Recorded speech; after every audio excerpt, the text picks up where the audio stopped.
Madame, Monsieur, bonsoir et merci de regarder cette édition spéciale consacrée à l'actualité qui prévaut au Gabon, une forte actualité sur le plan national en lien avec cette libération provisoire d'Ali Bongo Ondimba, de Sylvia Bongo Ondimba et de Noureddine Bongo Valentin. L'information virale depuis ce 16 mai 2025.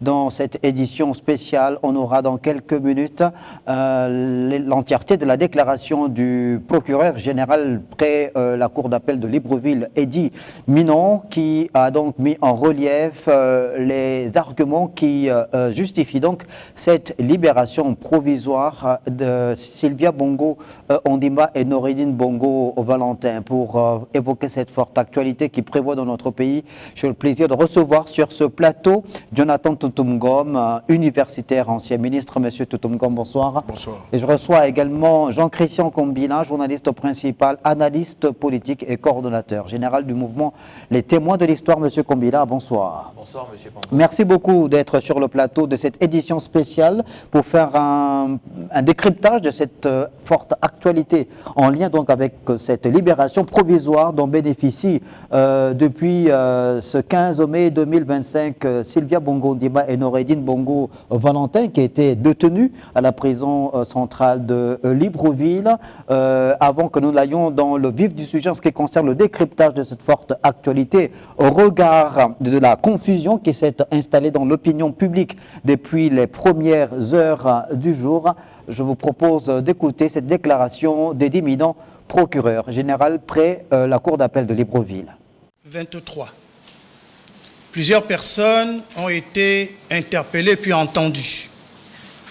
À l'issue des enquêtes préliminaires, le procureur de la République, près le tribunal de première instance de Libreville, ouvrait une information judiciaire contre 13 d'entre elles, dont Sylvie Marie-Aimée Valentin, épouse Bongo, et Noureddine Bongo Valentin, pour détournement des deniers publics, complicité de détournement des deniers publics, blanchiment de capitaux, complicité de blanchiment de capitaux, troubles aux opérations du collège électoral, corruption, concussion, usurpation de titres et de fonctions, faux usage de faux, recel, contrefaçon des imprimés officiels des institutions, contrefaçon du sceau de l'État et association de malfaiteurs. Faits prévus et punis par les dispositions des articles 48, 49, 101, 109-1, 112-3, 115, 116, 117, 133, 193, 194, 312 et 320 du Code pénal. Inculpés de ces chefs par le juge d'instruction spécialisé en charge du premier cabinet, ils étaient tous inculpés puis incarcérés, à l'exception des nommés Steve Zeko Dieko, Jordan Camuset et Gabin Ota Ndumba. En cours d'information, le 1er février 2024, Maître Yenou et Chancel Gissiga, avocats au barreau du Gabon, introduisaient une demande de mise en liberté provisoire pour le compte de Jessie Ekoga, et à l'appui de celle-ci, ils produisaient un certificat médical établi par l'hôpital d'instruction des armées Omar Bongo Ondimba. Le 6 février 2004, le juge d'instruction accédait à cette demande pour des raisons médicales. Le 10 avril 2025, le juge d'instruction clôturait son information judiciaire par une ordonnance de non-lieu partiel, de requalification et de transmission des pièces au parquet général. Le 28 avril 2025, l'entier dossier était transmis au procureur général aux fins de saisine de la chambre d'accusation. Le 12 mai 2025, Maître Yubé Kalé, avocate au barreau du Gabon, adressait au procureur général des demandes d'élargissement provisoire pour le compte de Sylvie Marie-Aimée Valentin, épouse Bongo, et Noureddine Bongo Valentin. Dans celle-ci, elle alléguait que l'état de santé de ses clients était préoccupant et produisait à cet effet des certificats médicaux délivrés par le médecin-chef de la prison et par le médecin général Jean-Raymond Zenzé de l'hôpital d'instruction des armées Omar Bongo Ondimba. Saisi par le procureur général, l'agent judiciaire de l'État déclarait ne pas s'opposer aux dites demandes pour des raisons humanitaires. Le mercredi 14 mai 2025, la première chambre d'accusation spécialisée leur accordait la liberté provisoire en raison notamment de leur état de santé, devenu incompatible avec le milieu carcéral selon leurs médecins traitants. Je tiens à rappeler que la liberté est le principe et la détention l'exception, et que cette mise en liberté provisoire, qui a été ordonnée pour des raisons médicales, s'inscrit dans le strict respect des dispositions des articles 132 et 143 du Code de procédure pénale. Enfin, je précise que cette mesure, cette décision de mise en liberté provisoire n'interrompt nullement le cours normal de la procédure qui se poursuivra jusqu'à la tenue d'un procès juste, transparent, équitable et dans les délais raisonnables. Je vous remercie. Voilà, c'était donc la déclaration lue cette matinée par le procureur général près la cour d'appel de Libreville, Eddy Minon. Jonathan Totomkom, Jean-Christian Kombila, vous venez donc de réécouter cette déclaration du procureur général près la cour d'appel de Libreville, Eddy Minon, sur les raisons qui ont donc permis la libération provisoire de Sylvia Bongo Ondimba et de Noureddine Bongo Valentin. C'est une procédure qui est donc en total respect des procédures contenues dans le code pénal. Jean-Christian Kombila. Oui, en tout cas, on vient d'écouter le procureur, M. Eddy Minon, qui a fait là une déclaration empreinte de solennité et de clarté. N'est-ce pas? Le procureur nous apprend ce matin que la décision de justice, n'est-ce pas, qui a permis à Madame Sylvia Bongo Ondimba et Noureddine Bongo Valentin d'être libérés est une décision de justice qui est encadrée, qui est fondée d'abord sur des raisons humanitaires, parce que les avocats de ces personnalités qui ont été emprisonnées pendant près d'une année, sinon un peu plus, ont posé des problèmes de santé qui ont été effectivement attestés par des médecins confirmés et assermentés. Donc ce que l'on doit retenir de cette déclaration de M. Minon, c'est que la mesure de liberté provisoire qui a été accordée à Mme Sylvia Bongo Ondimba, ex-première dame du Gabon, et Noureddine Bongo, est une décision qui est conforme aux articles 132 et 143 du Code de procédure pénale. Donc, ce qui est important aussi à retenir, c'est que le procureur insiste pour dire que cette décision de liberté provisoire, n'est-ce pas, n'interrompt pas, n'est-ce pas, le processus judiciaire. Et que, en temps opportun, Madame Sylvia Bongo et Noureddine Bongo Valentin, n'est-ce pas, vont devoir répondre, n'est-ce pas, des chefs d'accusation qui ont fait que tout ce temps-là, ils soient détenus à la prison centrale.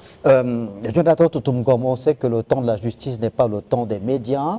Quand on fait le point sur cette communication, cette déclaration du procureur général près la cour d'appel de Libreville, il y a des éléments qui remontent à la surface qui nous permettent d'avoir une idée précise sur le processus enclenché dont venait de parler Jean-Christian Kombila en ce qui concerne le côté humanitaire de la décision en lien avec l'état de santé de Sylvia Bongo Ondimba notamment. On sait que son conseil, son avocat, Maître Gisèle Eyoub-Kalé, avait donc saisi le procureur général pour demander l'élargissement provisoire pour le compte de Sylvie Marie Aimée Valentin. Donc il ressort que des médecins assermentés, comme l'a dit Jean-Christian Kombila, de l'hôpital militaire des instructions des armées de Libreville, ont donc attesté sur la base des examens médicaux qui ont été faits et transmis au conseil de Sylvia Bongo et transmis au procureur général que Sylvia Bongo Ondimba est malade, atteinte d'un cancer. Je pense qu'il est difficile de commenter une décision de justice. Je pense qu'il y a eu instruction sur l'état de santé de Madame Sylvia Bongo Ondimba et instruction qui s'est basée sur les examens médicaux pratiqués au niveau disons pratiqués sur l'état de santé de la première dame, l'ancienne première dame, je veux dire. Et donc, de ce point de vue, je pense que nous ne sommes pas tout à fait aisés pour commenter cette décision de justice. Mais il n'en demeure pas moins que les raisons humanitaires ont prévalu pour permettre à Madame Sylvia Bongo Ondimba de bénéficier d'une liberté provisoire. Mais il faut se poser la question de savoir, au niveau de l'opinion, est-ce que l'opinion est prête à apprécier cette version donnée par le procureur. Mais à partir du moment où il y a des éléments médicaux qui attestent de l'état de santé de Madame Sylvia Bongo Ondimba, il était donc urgent qu'on la laissât en liberté provisoire pour bénéficier des soins. Et je pense peut-être que c'est ce qui avait justifié, puisque le secret médical est gardé dans un couple, peut-être c'est ce qui avait justifié que l'ancien président Ali Bongo Ondimba refuse de partir du Gabon tant qu'il n'était pas accompagné de son épouse, parce que lui seul peut-être connaissait l'état de santé de son épouse. Et donc de ce point de vue, cela se justifie aujourd'hui sur le fait que l'ex-président Ali Bongo est accepté de partir du Gabon, cette fois-ci accompagné de son épouse qu'on dit très malade. Donc, je pense que c'est des éléments importants qui ont mérité que le public en fasse connaissance afin de justifier les raisons pour lesquelles le couple Bongo et leur fils Noureddin Bongo aient quitté le territoire national à destination de Luanda en Angola. Et donc, sur le fait, bon, on peut clarifier sur le fait que ce n'est pas la première fois qu'il y a une telle libération provisoire pour des raisons médicales. Il vous souviendra que aussitôt après la prise de pouvoir par Brice Clotaire Oligui-Nguema et ses frères d'armes du CTRI, eh bien, il y a certains compatriotes qui avaient bénéficié par le passé des mesures comparables, légales et fondées, parmi lesquelles on peut citer par exemple Brice Lacruche Alianga, qui avait dû bénéficier d'une libération à cause de son état de santé. Eh bien, il y a eu aussi d'autres libérations, Tony Ondomba, Renaud Alogakwe, Roger Onomba, mais surtout le cas de Brice Lacruche Alianga et Jesse Elaïkoga, que le procureur général a cité tout à l'heure. Donc c'est pour dire que ce n'est pas la première fois qu'on assiste à une libération provisoire pour des raisons médicales. Jean-Christian Kombila, alors, lorsque le procureur de la République met en relief ces éléments de droit qui justifient cette libération provisoire de Sylvia Bongo Ondimba et de Noureddin Bongo au Valentin, doit-on y voir une forme d'entourloupe? Là, on pose la question par rapport à la confusion qui s'est installée dans l'opinion depuis ce matin. Est-ce que c'est une forme d'entourloupe? Il y a une réalité, évidemment, qui est là aussi, c'est que parfois les conditions d'incarcération peuvent laisser à désirer. On a vu plusieurs personnes être détenues et avoir une santé qui se dégrade au fur et à mesure que les mois, que les années passent. D'ailleurs, on se rappelle en 2023 de certains courriers diffusés sur les réseaux sociaux qui semble-t-il portaient la signature de Bertrand Zibi Abégué avant qu'il ne sorte de prison, qui faisait état de son état de santé qui s'était fortement dégradé. Alors, le procureur général près la cour d'appel de Libreville dit qu'il y a une incompatibilité entre l'état de santé de Sylvia Bongo Ondimba et de Noureddine Bongo et le milieu dans lequel ils étaient.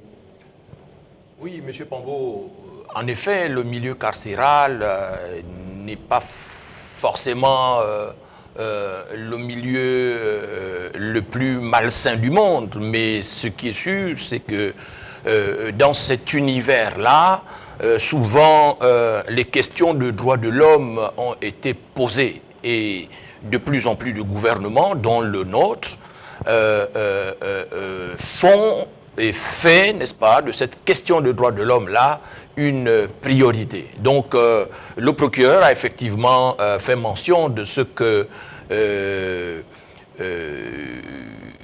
un début de cancer, je pense, a été diagnostiqué sur Madame Sylvia Bongo Ondimba, et donc cet état de santé est tel qu'elle était de plus en plus affaiblie. Ses avocats ont posé ce problème-là parfois sur un ton intempestif, comme pour vouloir faire pression sur les autorités, mais ce que l'on a noté, nonobstant toutes ces pressions extérieures qui avaient été exercées sur le pouvoir de la transition, la justice a, de façon indépendante, n'est-ce pas, continué de faire son travail. Donc, cette décision qui a été rendue de liberté provisoire de Madame Bongo et son fils n'est pas une décision prise sous la pression populaire ou sous la pression des réseaux sociaux ou sous la pression de l'opinion publique ou internationale. C'est une décision qui est fondée sur des raisons humanitaires. Est-ce que ça veut dire que cette décision prise justement par la justice gabonaise a été prise au regard de la gravité des faits? Parce que vous venez de parler de Maître Hué, que est le conseil de Sylvia Bongo Ondimba et de Noureddine Bongo Valentin. On se rappelle qu'il y a quelques semaines déjà, les avocats de Sylvia Bongo et de Noureddine Bongo, que ce soit ceux qui sont au Gabon ou ceux qui sont au barreau de Paris, alertaient déjà sur la dégradation de l'état de santé de Sylvia Bongo. Oui, en effet. La presse internationale, d'ailleurs, s'est fait l'écho de cette dégradation de son état de santé. Et donc, ce que nous devons comprendre, c'est que la décision de justice qui a été rendue hier est une décision, n'est-ce pas, empreinte d'esprit d'humanité. Et nous sommes aussi dans un contexte nouveau dans notre pays. On a souvent reproché à la justice de manquer parfois de dimension humaine, n'est-ce pas, dans les décisions qu'elle rendait. Et donc, aujourd'hui, dans le contexte de la nouvelle République, qui se veut une République de paix, une République réconciliée avec les idéaux de justice, de paix et de concorde, n'est-ce pas, on ne peut que faire un lien aussi entre le contexte du moment, qui est un contexte de reconquête de paix, de liberté, d'union nationale réinventée, et cette décision de justice aussi qui participe au renforcement de la paix civile dans notre pays, car on ne saurait se satisfaire, n'est-ce pas, nonobstant tous les chefs d'accusation qui ont été portés sur l'ancienne première dame, n'est-ce pas, de la savoir souffrante et de voir que les autorités judiciaires restaient insensibles à cet appel à l'humanité qui était lancé par plusieurs voies autorisées, extérieures ou intérieures. Jonathan Tontoum-Ngom, clairement établi à la lumière de cette libération provisoire de Sylvia Bongo Ondimba et de Noureddine Bongo Valentin, le fait que le pouvoir aujourd'hui au Gabon ne fait pas dans la justice du vainqueur. On sait que parfois, là j'interroge l'universitaire par rapport à certaines crises, certains conflits qui ont éclaté dans le monde, même en ce qui concerne les deux guerres mondiales, celle de 14-18 et celle de 39-45.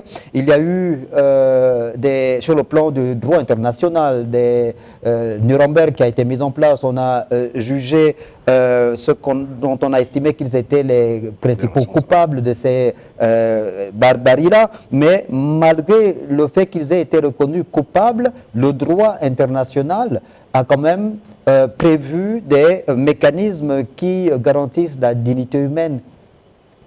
Oui, Et ici, on fait mention du droit au traitement médical comme le droit à la dignité qui ne s'efface pas dans la détention. Oui, absolument. Je pense qu'on ne peut pas avoir un droit sans pour autant prévoir des garanties par rapport aux droits humains, par rapport aux conditions humaines. Donc, je pense que le droit n'enlève pas le caractère humaniste du législateur. Et donc, de ce point de vue, c'est pourquoi certaines dispositions ont été prises dans le sens de préserver la dignité humaine. C'est ce qui peut expliquer certaines mesures, parfois incompréhensibles, mais qui permettent quand même de garantir la dignité humaine. Mais en même temps, comme vous aviez dit, vous interrogez l'universitaire, on évoque là que le cas de Madame Sylvia Bongo Ondimba, qui, selon les examens médicaux, est atteinte d'une maladie grave, un début de cancer, au regard des communiqués qui sont rendus publics par le procureur général et puis par le communiqué de presse rendu public aussi par la présidente de la République. Il faut quand même s'interroger parce qu'il s'agit d'éclairer l'opinion.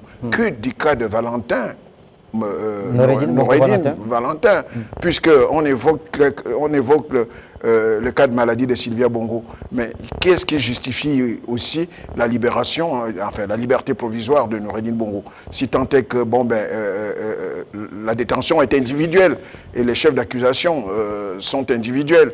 Donc de ce point de vue, il faut qu'on arrive à éclairer l'opinion sur ces deux cas. Si le cas de Sylvia Bongo est déjà reconnu officiellement comme ayant été un cas du respect des droits de l'homme, mais il y a aussi la libération de Noureddine Bongo. Autrement dit, comme Jean-Christian l'a dit, si nous nous inscrivons dans une logique de conquête de la paix, de conquête de stabilité, de conquête de la sérénité au niveau de la nation, si rien ne justifie la libération provisoire de Noureddine Bongo, eh bien, par souci d'homogénéité, par souci de cohérence et par souci du respect du parallélisme des formes, si Noureddine Bongo a été libéré sans, par exemple, la justification d'un dossier médical, à partir de ce moment, il n'en demeure pas moins que d'autres qui ont été inculpés pour les mêmes faits recouvrent leur liberté. Alors, pour ce qui est de Noureddine Bongo Valentin, des précisions sur son état de santé, sur la pathologie dont il souffre n'ont pas été évoquées, mais il est également dans la même situation, souffrant, malade également, au regard des documents fournis par les médecins traitant, se consulter d'ailleurs par les conseils de Noureddine Bongo Valentin et de Sylvia Bongo Ondimba, tels que transmis à l'hôpital des instructions des armées. Ils ont un médecin qui ont transmis. Il aurait donc fallu que le procureur de la République se penche aussi sur le cas de Noureddine Bongo Valentin. Tout ceci participe de l'éclairage à apporter à l'opinion qui s'en émeut depuis ce matin. Il faut donc communiquer là-dessus pour dire il y a le cas de Noureddine Bongo, le cas de Sylvia Bongo, il y a aussi le cas de Noureddine Bongo pour des raisons médicales. Il fallait aussi communiquer à ce niveau. Autrement dit, il ne faut pas qu'on ait deux poids, deux mesures, et puis il ne faut pas qu'il y ait l'inobservance du parallélisme des formes. Si Noureddine Bongo aussi a été libéré provisoirement pour des raisons de santé, il aurait fallu qu'on communique là-dessus également.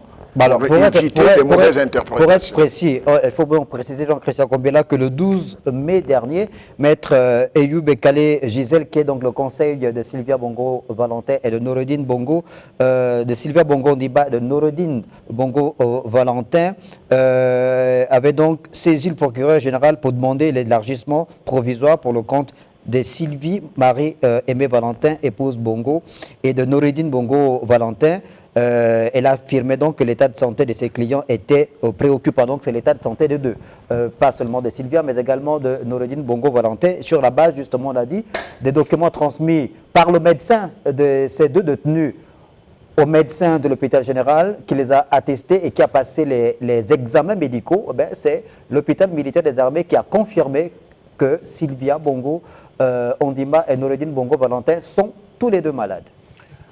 Oui, M. Pambo, mais moi, ce qui m'intéresse, c'est davantage l'indépendance de la justice que nous devons ici apprécier.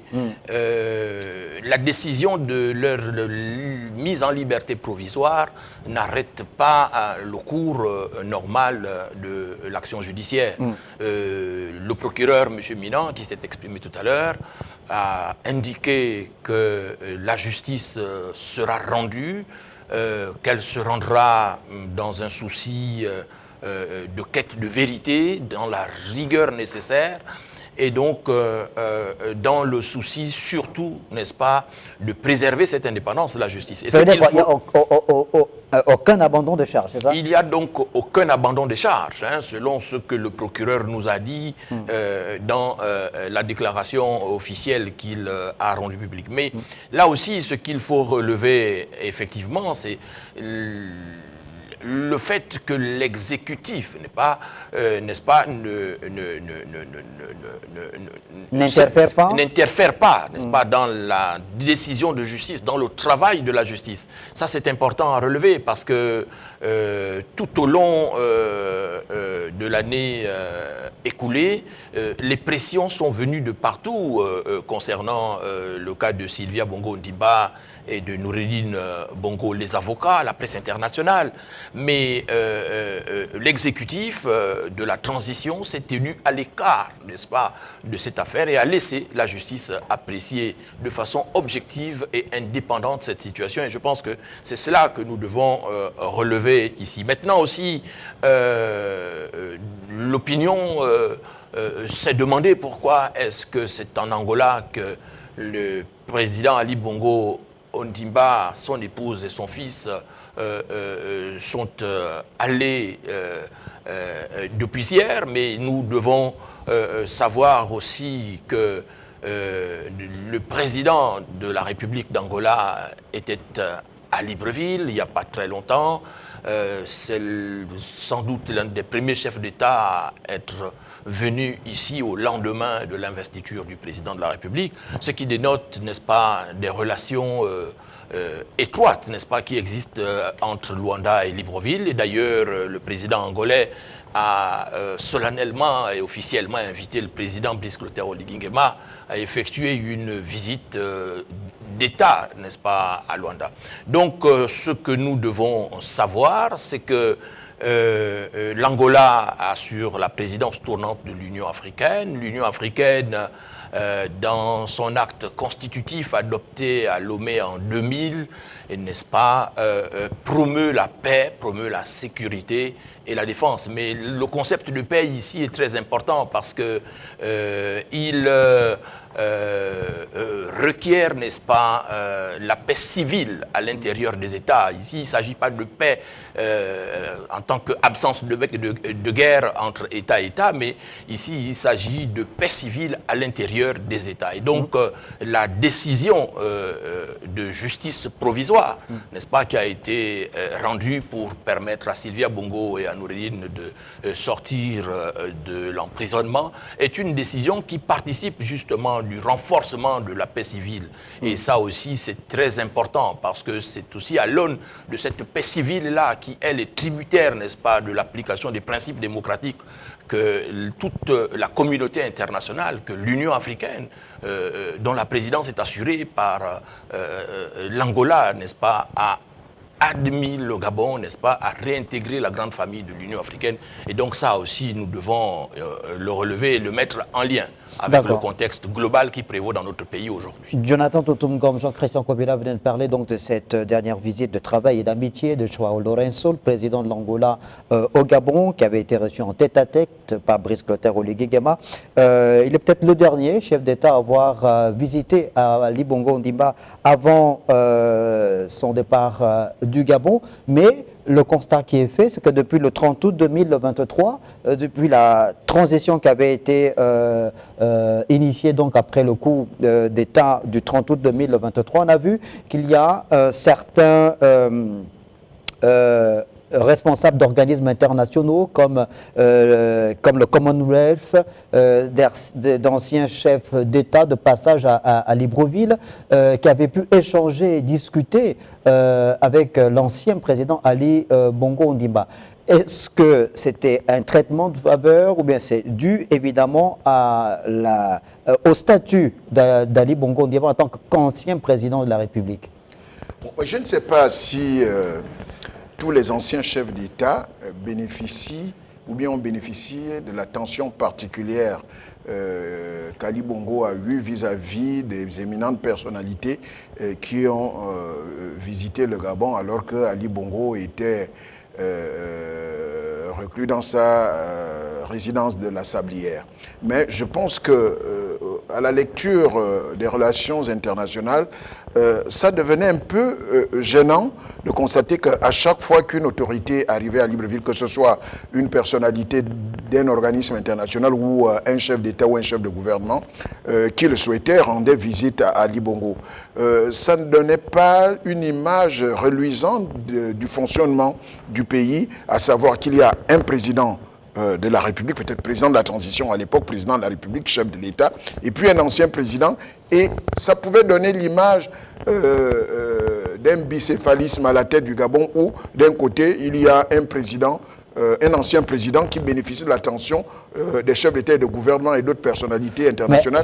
Et puis, il y a un président. Et je pense qu'à ce niveau, ça paraissait... Est-ce que ce n'était pas une exception, justement, oui, de cette période de transition voulue par la transition? C'était une bonne, disons, une image qui voulait démontrer que finalement, Ali Bongo n'était pas en prison, comme certains pouvaient le faire croire. Surtout au regard de son état de santé. Au regard de son état de santé et que Ali Bongo, n'importe qui pouvait lui rendre visite. On a vu sa famille lui rendre visite à chaque fois qu'elle le désirait. Bref, selon les informations officielles. On a vu l'ancien Premier ministre Alain-Claude Bilebizé qui est allé rendre visite à Ali Bongo. On a vu plusieurs chefs d'État et de gouvernement qui allaient lui rendre visite. Mais sur le plan de l'image politique, c'était à la fois un avantage et un inconvénient. Un avantage pour prouver les conditions stables d'Ali Bongo dans sa résidence, ce qui pouvait prouver qu'il n'était pas, ne subissait pas une forme de harcèlement de la part des nouvelles autorités. Mais l'inconvénient, c'est que ça pouvait donner l'image d'un pays où on reconnaît toujours l'ancien président alors qu'il y a une nouvelle autorité établie. Maintenant, les développements faits par Jean-Christian tout à l'heure, on peut être d'accord et se montrer aussi moins optimiste que cela. Parce qu'il y a eu trop de coïncidences. Les coïncidences, c'est que le président angolais est devenu président de l'Union africaine.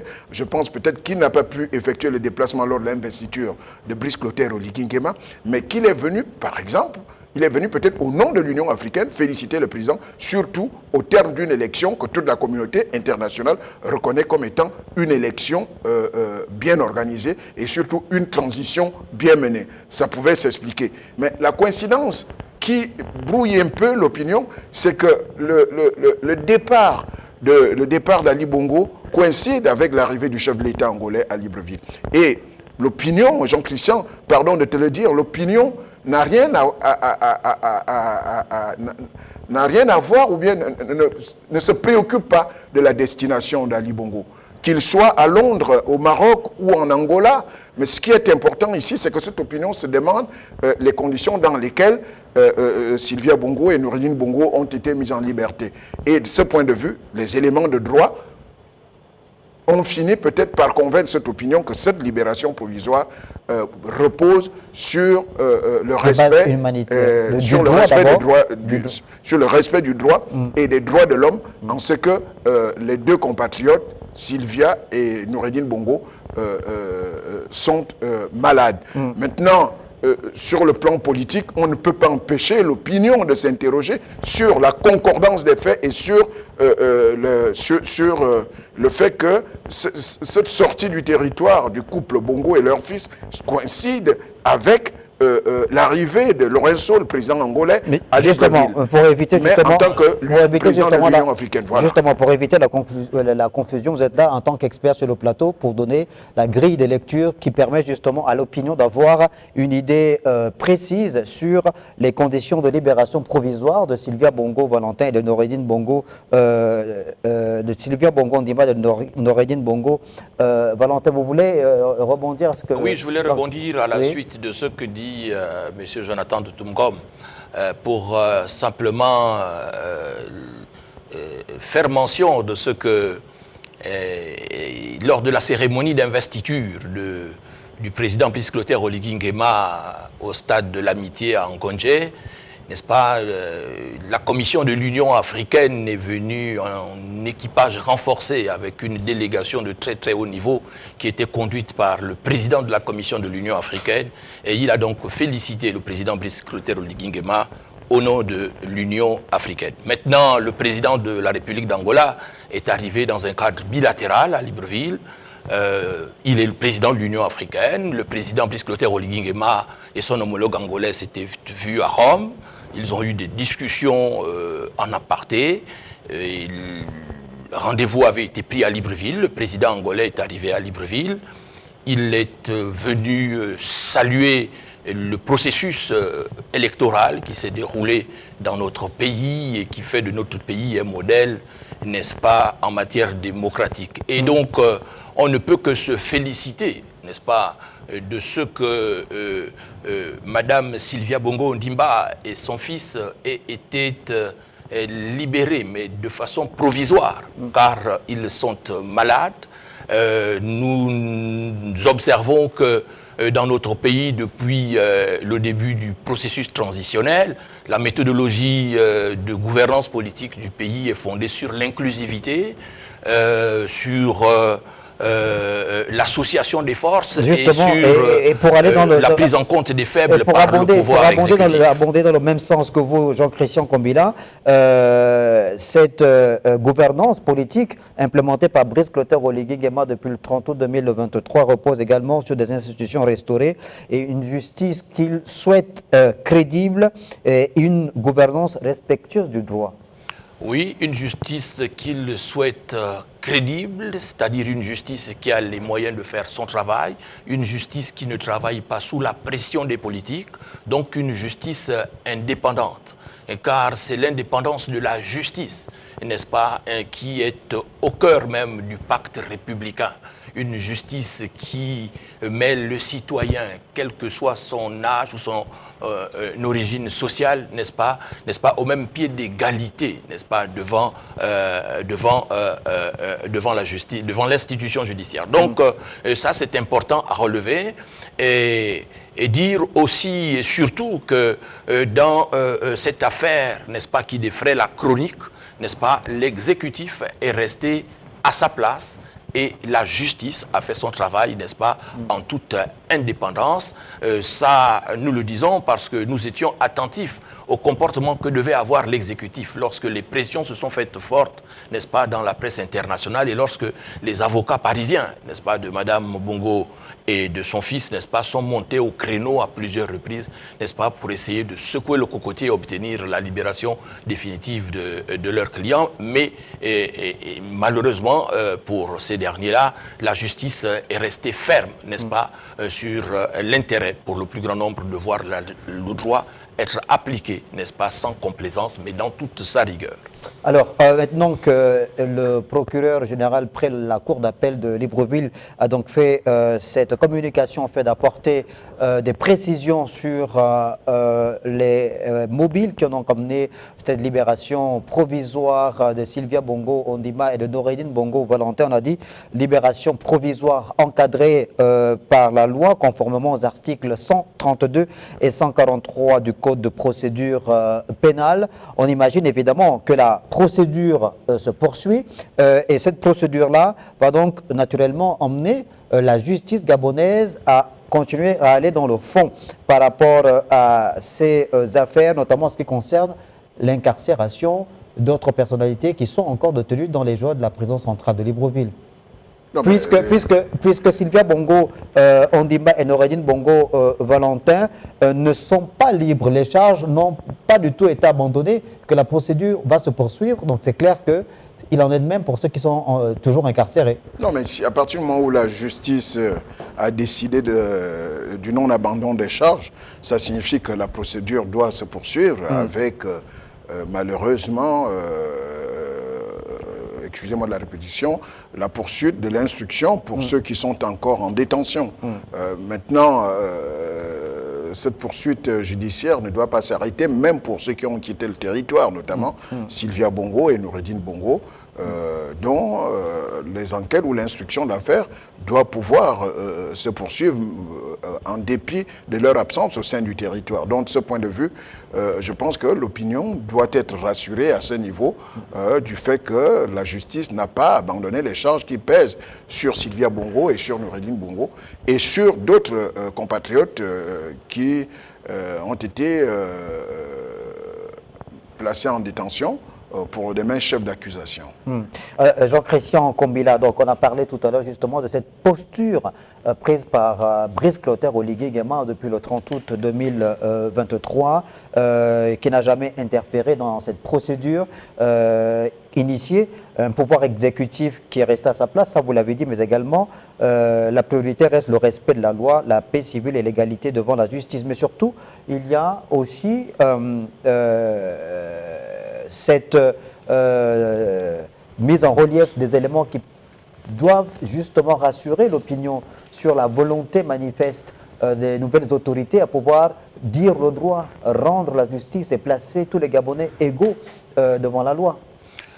C'est l'engagement solennel pris par le président de la République, d'ailleurs dans sa lettre de cadrage, n'est-ce pas, destinée aux membres du gouvernement.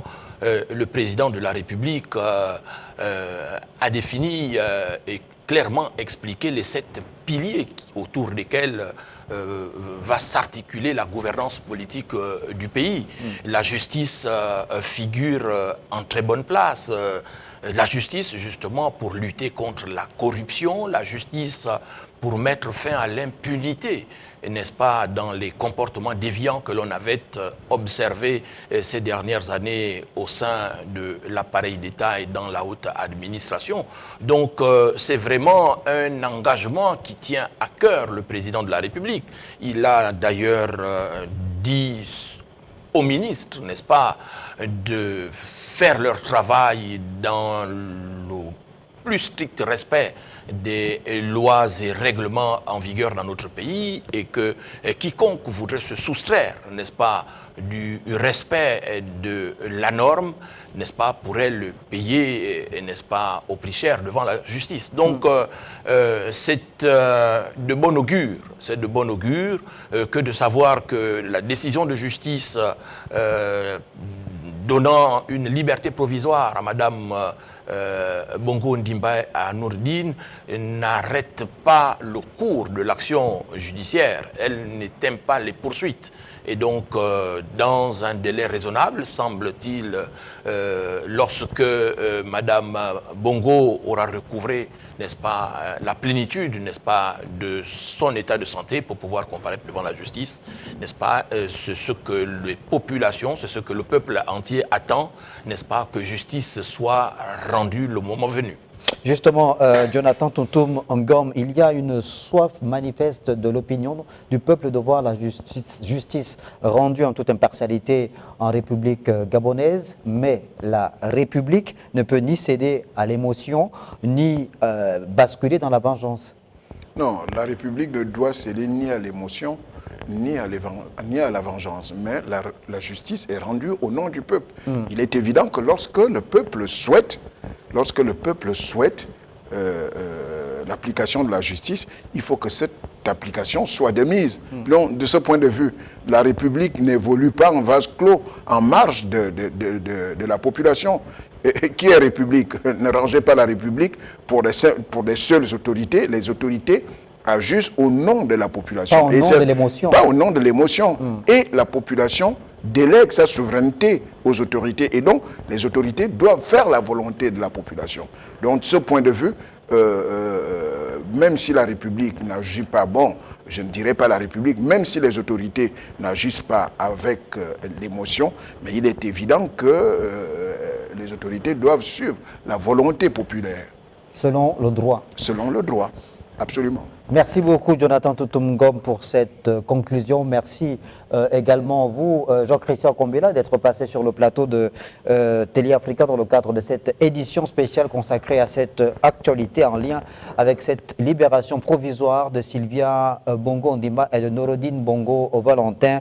On rappelle que cette procédure est encadrée par les articles 132, 132 et 143 du Code de procédure pénale et qu'il n'y a aucun abandon de charge en ce qui concerne cette affaire qui a été donc instruite depuis les premières heures du coup de libération mené par des éléments de force de sécurité et de défense au Gabon le 30 août 2023. On reviendra évidemment sur cette actualité dans les prochains jours sur Télé Africa. Merci de nous avoir regardés. Bonne suite des programmes sur votre chaîne.